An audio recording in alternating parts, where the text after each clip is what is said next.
So I set up the timing, put the new dephaser pulley on, torque tightened up the dephaser pulley bolt to 100 Newton meters and the bolt cover torqued up to 17 Newton meters.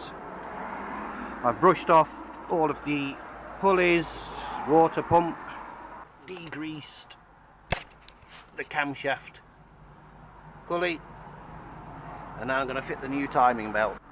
This is the new timing belt, genuine Renault part, set me back 23 notes, but it's worth it. Before fitting the timing belt, just double check that the crankshaft is lined up and is butting against the tool. Ensure it's butting up against this tool there so it's at top dead centre. Ensure the ends of the camshafts are lined up and the locking tool is in place, and draw a pencil line on the case where the mark is on the dephaser pulley. Just a heads up, when you're refitting the timing belt tensioner, you must ensure that that lug goes into that proper slot there, as that allows you to tension the belt. So just make sure that lug goes into that slot. Once the new timing belt is fitted, you need to torque, setting the roller bolt up to 50 Newton meters, and then you have to adjust the tensioner.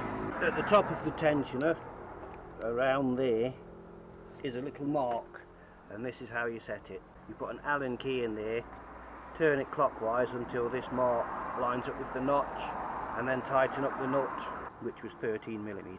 Now I need to tighten the crankshaft pulley. I've already torqued the nut up to 40 Newton meters, but now I need to tighten it an extra 145 degrees. So if I take this mark here and spin the nut until that point gets down to there, that should be roughly 145 degrees. That's all now tightened.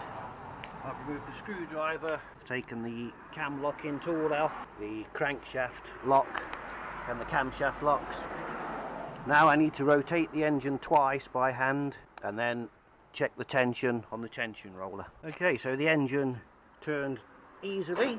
The timing marks lined back up on the camshafts.